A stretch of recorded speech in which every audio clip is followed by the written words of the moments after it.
Te regalo la emoción que sentí al ver nacer a mi primer hermano. La sonrisa de mamá al verme deletrear los pasos, los poderes de sus dioses, su Dios y sus anhelos. Mi futuro, mi voz, mi aliento, solo quiero ponerlo en tus manos. Y a medida que pase el tiempo, tú comprendas que te... Buenos días, mi nombre es Eliana Pinzón. A continuación hablaremos un poco sobre eh, nuestro tema, no es un mal menor. Acá te contaremos las historias que nos se presentan en los titulares, los niños y niñas y adolescentes de Colombia que tuvieron que vivir esta guerra interna. Bueno, el impacto en el conflicto en la vida de los niños, pues el reclutamiento forzado, la desaparición, el desplazamiento forzoso y uno de los primordiales es que su infancia se ve estancada, no pueden o no tienen como, entre comillas, ese derecho de tener una infancia mejor, una buena infancia. A partir de todos los análisis y todos los datos que recopilaron la Comisión de la Verdad, se ha dado un análisis más detallado de la cantidad de víctimas, en especial de los niños, niñas y adolescentes en Colombia. El título queda perfecto. La variedad, los datos recolectados por la Comisión de la Verdad en este tomo busca sobresaltar y darnos a entender que estos niños, niñas y adolescentes fueron víctimas directas, aunque en ese tiempo no se le dio esa prioridad como actualmente lo hace.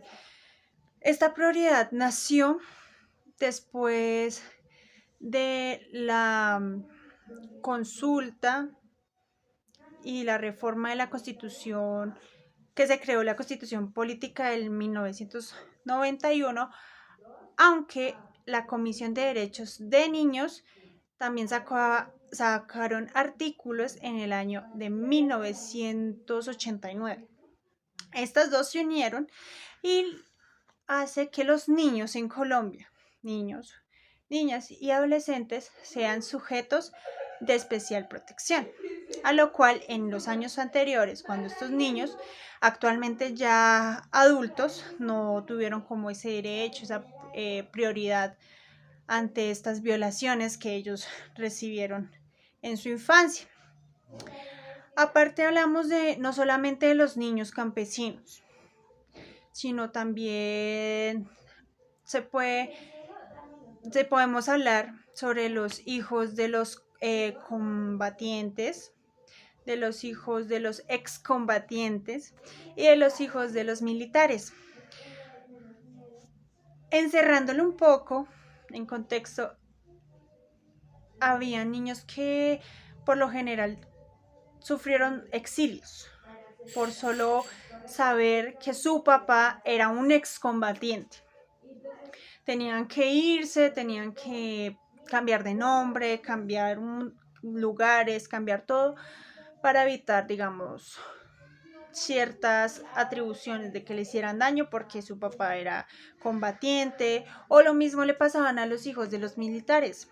Entonces, que al hijo de un jefe de las fuerzas militares de Colombia le hacían el seguimiento, y lo que constaba era que le hacían seguimiento al hijo, lo secuestraban, lo mataban o cualquier cosita, le llegaba una nota, una carta de que lo iban a matar o esas cosas.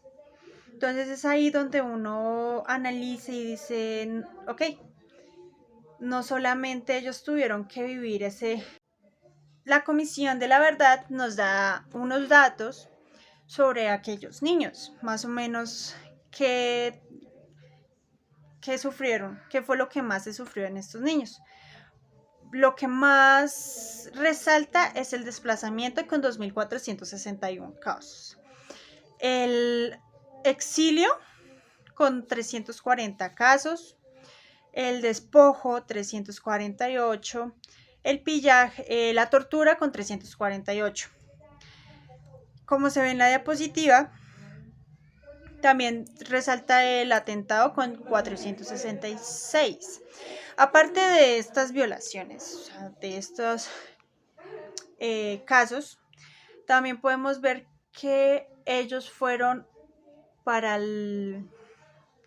los combatientes de las FARC y otros grupos armados en Colombia, eran fichas claves para espionaje o para colocar bombas, minas antipersonas y cosas así. Es ahí donde la Comisión de la Verdad quiere resaltar ese episodio, que esos niños que actualmente son ya adultos no tuvieron una infancia normal, sino que mientras uno jugaba con unas muñecas, ellos aprendían a manejar las armas, cómo instalar bombas, cómo dispararle al contrincante, muchas cosas, o sea, cómo matar a otra persona. Y en caso de que no quisiera hacerlo, era la vida del que tenía que matar o la vida de ese niño. Entonces son decisiones expresamente duras para uno de niño, que la verdad uno de niño casi no entiende esas cosas. También leer en este tomo las declaraciones de cada uno de esos niños en esa época, o sea, cómo nos relata cómo fue esa infancia, cómo fue perder a su familia, cómo fue perder todo lo bueno, todo lo que se supone que el Estado le tenía que haber dado de garantía, perderlo en un momento, solo porque por esta guerra interna que la verdad deja mucho que hablar sobre este país. La verdad, todos los casos que están expuestos en este tomo llaman mucho la atención y conmueven mucho, pero en esta exposición hablaremos específicamente de la versión de Olga María. Olga María era cuando yo me acuerdo que era de noche y se escuchaban los perros aullar. 5 años. Los perros aullaban y a continuación, ladraban muchos. Es que no sé ni qué hora era. Sé que era de noche, pero a esa hora los perros no, usualmente no ladraban, pero los animales estaban como inquietos. En ese momento mi mamá me cogió a mi hermana y mi papá cogió a mis hermanos y nos fuimos para atrás. Ya nosotros nos devolvimos, yo no sé si era al otro día, más tardecito, no sé. Total que se escucharon muchísimos disparos, pero muchísimos disparos. Y mi papá pues no pudo dormir esa noche. Pero eso fue el primer desplazamiento que nosotros tuvimos en la vida, o sea, el primer desplazamiento. Y mi papá llegó y me cogió, yo me acuerdo que sin bañarme mi mamá cogió y me con un pañal de esos de tela, cogió y me pasó así por la rosita, por acá, cogió a mis hermanos, a mi hermana la entangó porque se decía entangar, y cogió pañales de tela y le puso, y encima le puso un plástico que le amarraba aquí y le amarraba allá, porque no existían los pañales desechables que hoy en día, o sea, nos cogió a todos, mi mamá cogió un bolso y nos fuimos para Puerto Nuevo. Hasta a mí se me hizo eterno el viaje. O sea, estaba haciendo un solazo porque en Barranca Bermeja hace unos soles terribles. ¿Cómo sería que yo sentía la muerte? O sea, yo siendo una... Y eso me agobió, y eso hoy en día yo vivo con eso. Yo vivo con eso en mi piel porque de hecho a mí me dicen que yo tengo frío de muerto, que yo a toda hora permanezco frío. Cuando llegamos allá, efectivamente estaba mi tío en el piso. Esa es otra imagen que nunca en la vida se me va a olvidar. Nosotros salimos con todos esos muertos hacia Barranca Bermeja y estando en Barranca Bermeja, eso sí me acuerdo que había muchísima gente desplazada, pues las familias saliendo. Cuando el ejército paró el bus, no sé qué tanto tiempo duramos ahí, de todas esas muertes que había, porque había más muertos ahí, como en un caserío más adelante, habían muertos. Yo me bajé y yo agarraba de la mano de mi mamá porque no la soltaba, ninguno de nosotros soltábamos a no, 4. Yo agarraba a mi hermanito, él era agarrado de mi mamá, yo también agarraba de mi mamá. Cuando yo veo una oreja con un arete de oro y yo me agaché a recoger, o sea, la inocencia de oro, ¿sí? Hice eso. Cuando yo sentí que mi mamá me agarró, pero así del brazo y yo de una vez me quedé quieta. Y mi mamá le decía, Gilberto, no vaya. Gilberto, usted se va a ir por allá. Yo me acuerdo que ellos discutieron en la noche. Entonces mi papá dijo, no, y los marranos, el perro, y yo le dije, ay, sí, papi, mi perro, Coconito. Yo me acuerdo que yo tenía un perro café que le llamábamos Coconito. Y mi perro me lo trae, papi, o vamos. Yo le dije a él, o vamos. Y mi papá dijo, no, yo voy solo, yo me voy mañana. Total, mi papá fue, le hizo un mercado a mi mamá, lo trajo a la casa.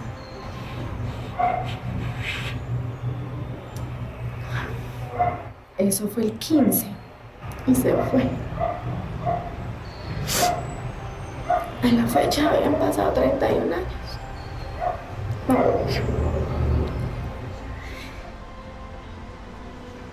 Yo creo que tuvieron que haberle dado la mala noticia a mi mamá de que a mi papá lo habían cogido los paramilitares, los macetas, porque después le cambiaron el nombre a los paramilitares y después a UCEN. Todo el mundo lloraba y todo el mundo lloraba. Y cuando yo le pregunté, mami, pero ¿usted por qué llora? Yo me la acerqué a mi mamá y ella me decía, ay, Gilberto, ¿cómo me dejó sola? Y yo vi a mi hermano que se puso a llorar y yo abracé a mi hermano y me puse a llorar también. Y yo le dije, ¿por qué lloran? Dijo, porque mataron a mi papá. Entonces yo también me puse a llorar. Total, después de eso, que nosotros nos devolvimos a Barranca Bermeja, más nunca no. Hubo como 4 o 5 años para volver a la finca.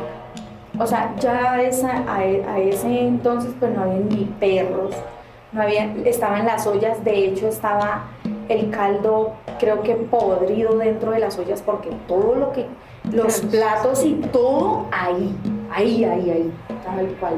Y todo eso lleno de monte.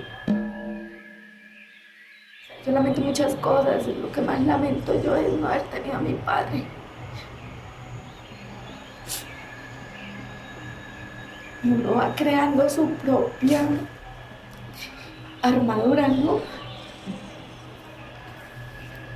Entonces yo ya era la de la casa, ya yo era la berraca, ya yo era... Tanto así que mi mamá me pegaba y yo ya no le lloraba. Porque yo tenía que ser fuerte.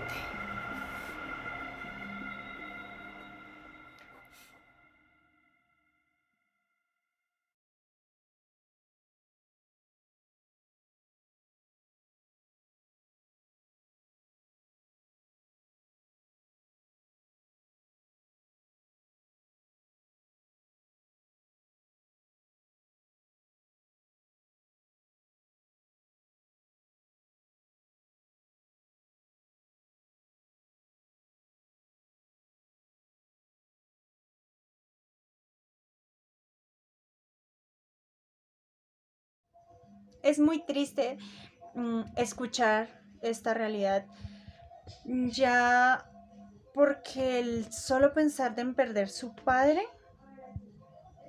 y que ahora en adelante ella con solo 6 años tenga que empezar a ser fuerte, a tener una madurez impresionante, sacar cara, ayudarle a su mamá, que también es una persona joven de 19 años en esa época.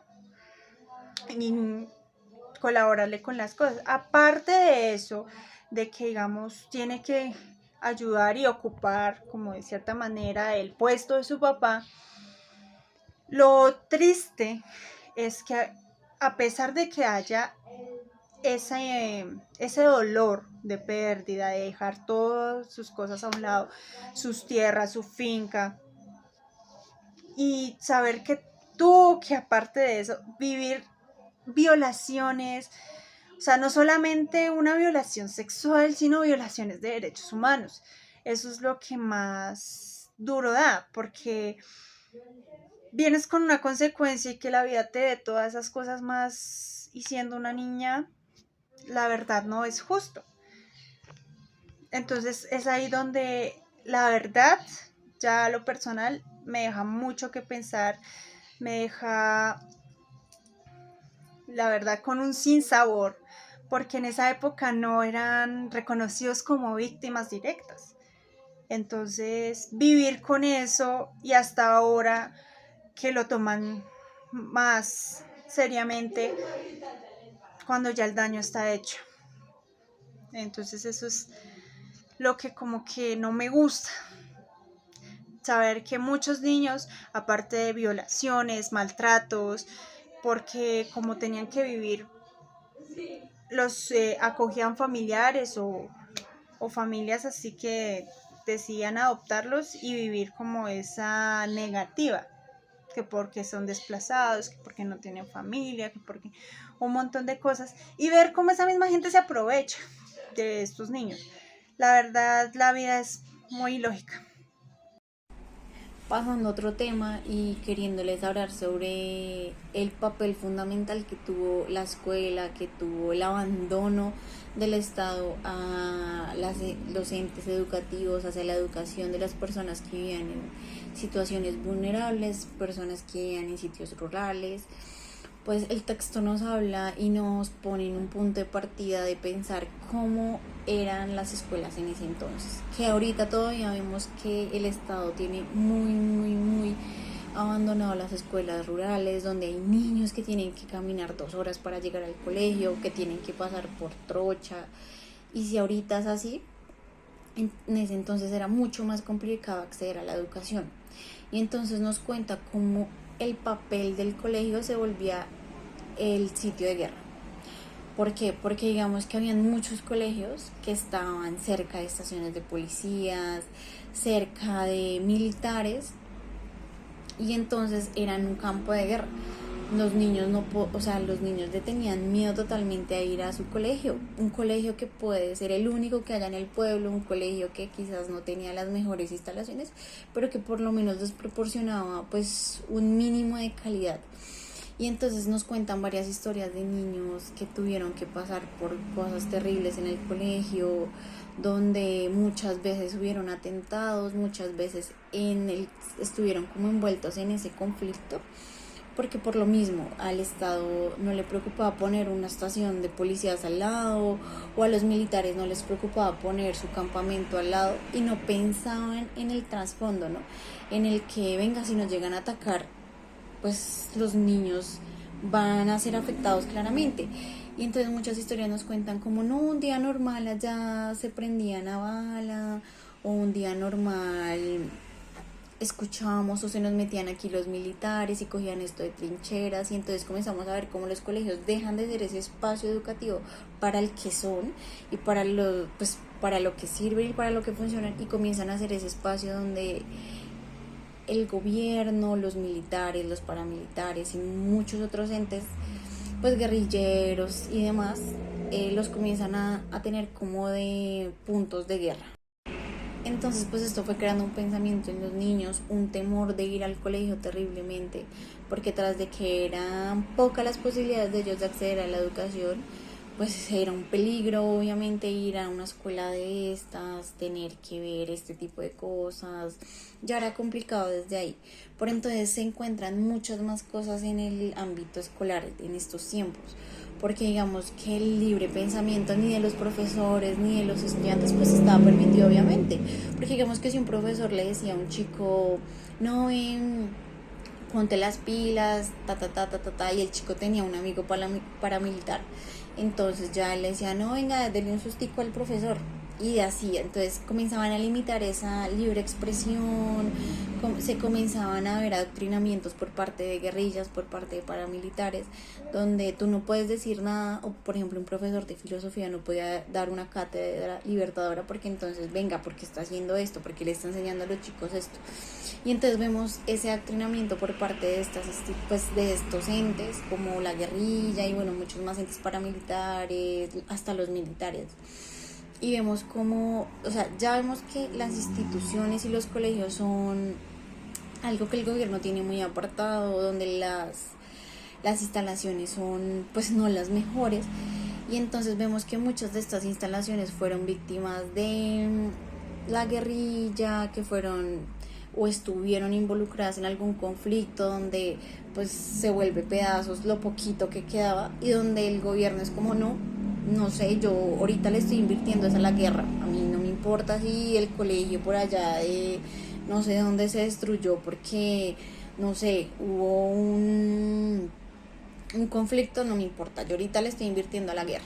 Entonces, y vemos como en las estadísticas del texto nos dice, mientras en otros países les invertían a la educación, Colombia le está invirtiendo la mayor cantidad a la guerra. Era como nos decía el texto, un 3% se le invierte a la educación, el otro se le invierte a la guerra. Y entonces vemos que ese 3% yo creo que iba para las personas de la ciudad, porque veíamos muy, muy olvidadas a los colegios rurales, y entonces aquí vemos que los destruían y duraban 2 años para poder otra vez levantar un nuevo colegio. Y no un nuevo colegio que uno dijera qué cosas, sino un colegio de tablas, y que ya los niños estaban asustados, ya los niños no querían ir a estudiar, ya para los niños el colegio no era un lugar seguro donde podían ir a aprender, expresarse libremente, sino el colegio ya era algo como que les daba miedo, como que sabían que si iban era muy probable que estuvieran en situación de riesgo.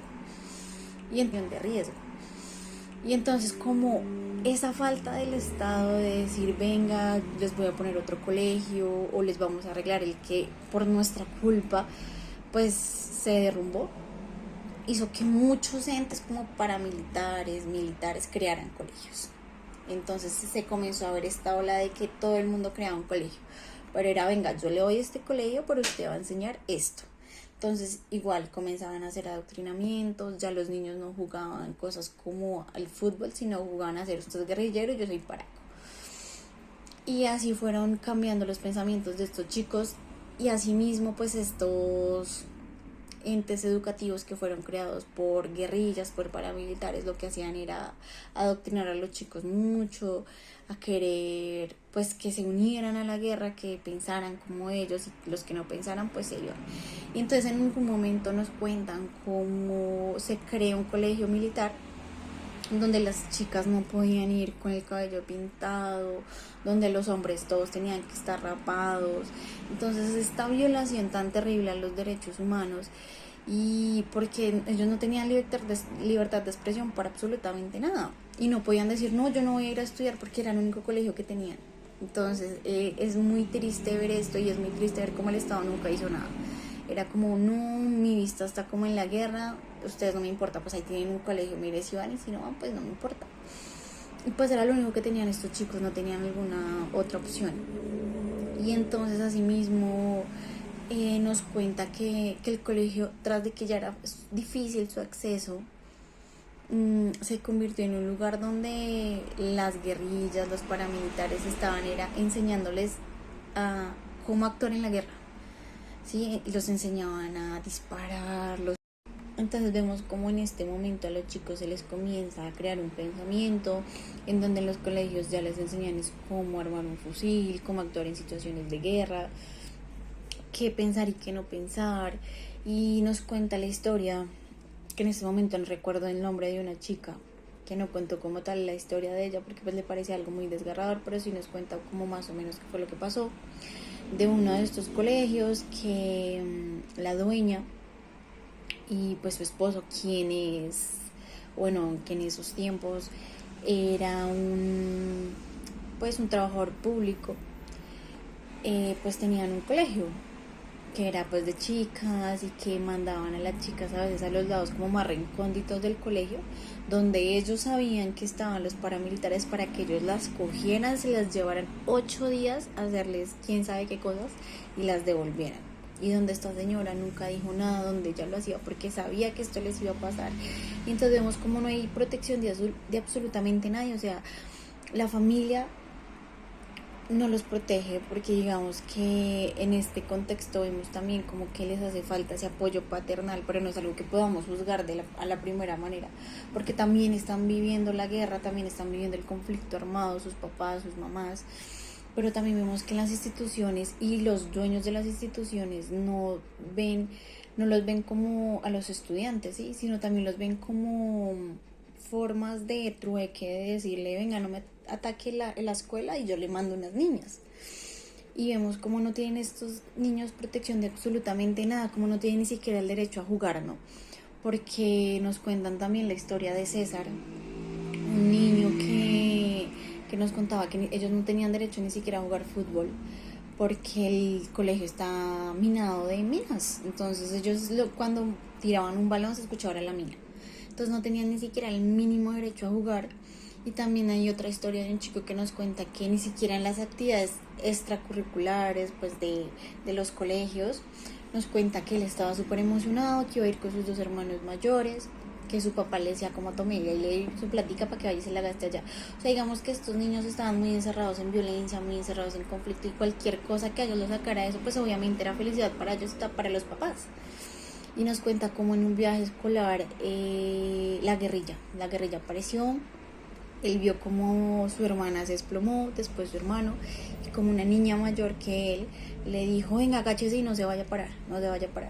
Y el niño como en su son de qué está pasando, no sé, después se para y se va corriendo para donde la mamá, hasta que cae en cuenta, venga, me acaban de matar a mis hermanitos. O sea, y es algo muy duro porque un niño de estos tan pequeñito y ver cómo le matan a los hermanos, y él nos cuentan que se desploma en la mitad de la calle y comienza a llorar, y llega a su casa y le dice a la mamá, no mami, me mataron a mis hermanos. O sea, es terrible que ni siquiera en momentos de esparcimiento que hacían las escuelas podían como apartar estos factores de violencia a los niños. Y entonces vemos que aunque todavía el conflicto armado sigue, todavía no hay como un ganador y un perdedor, los niños perdieron absolutamente su infancia, perdieron a sus familias, perdieron toda la niñez, como ese espíritu de querer ir a estudiar, como esa confianza que en algún momento pusieron en el Estado y hasta en sus familias, y que para ellos la única salida era irse a meter a un grupo paramilitar, irse a meter a grupos armados, porque era la única salida, no habían colegios, sus familias no los podían proteger, y es muy triste de verdad leer el texto y ver las miles de historias de chicos de cómo el colegio se volvió en un punto estratégico de la guerra, donde los militares dominaban, donde ellos iban al colegio y veían a los militares con armas pasar al frente de ellos, que ellos mismos les daban clases, y que ya en algún momento ellos dijeron, no, yo ya no quiero ir más al colegio, yo ya no voy a ir más, y los papás lo aceptaban porque yo creo que era un temor de ambas partes, ¿no? Porque un padre decir, no, vaya mijito, vaya a estudiar y no saber si va a volver es muy fuerte. Entonces ya los papás tampoco los obligaban, y entonces no solo el momento en que dejan la escuela, sino el momento en que nunca la vuelven y la retoman, porque entonces nos decían que la mayoría de estas personas que dejan la escuela nunca vuelven a ella, y son personas que tienen ahorita problemas emocionales muy fuertes, que quedaron con problemas psicológicos muy muy fuertes, y es porque les arrancaron toda su infancia, los hicieron crecer de una manera abrupta, donde ellos no supieron qué era jugar, donde ellos no pudieron expresarse de la manera libremente, donde vieron a sus hermanitos morirse, donde estaban con un miedo constante de en qué momento se mete la guerrilla, en qué momento se meten los paramilitares. Y esa fue la última opción. Muchos de estos niños dejaron de ir a estudiar, muchos de estos niños se metieron a grupos paramilitares, a grupos armados, y es muy triste las historias que se leen en el texto son muy, muy tristes de ver cómo estos niños tuvieron que ver a sus profesores morir. Profesora Bedoya, pláceme saludarlo. En esta ocasión le hablaré acerca de los roles de los niños, niñas y adolescentes dentro del conflicto armado en Colombia. Más precisamente, hablaré acerca de estas actividades de los niños dentro de los grupos armados ilegales. Esto se desenfunda a partir del reclutamiento forzado a menores de edad en todas las zonas del país, con más precisión dentro de las zonas camperas, campesinas, campestres de nuestra nación. Estos niños desenfundan muchas actividades dentro de estos grupos armados que son obligados y sometidos sin un beneficio ni un acto de seguridad propia hacia ellos o hacia sus familias, puesto que son obligados mediante amenazas para que cumplan con esas actividades ilegales. Le hablaré acerca de la violencia hacia las niñas y adolescentes. Podemos dividir esta en tres partes: la violencia física, psicológica y sexual. Estas niñas son sometidas a varios tratos, puesto a que son obligadas a contraer relaciones sexuales con los demás compañeros y a usar métodos de planificación sin el consentimiento de sus cuerpos. Desde el inicio, cuando son reclutadas, las someten a actos donde intervienen sus cuerpos para así obligarlas a usar estos métodos anticonceptivos tipo como el de Yadel, tipo pastas anticonceptivas, cosa que esto agrede contra su integridad física, psicológica, moral, a su autonomía, inclusive a su estado emocional durante el tiempo.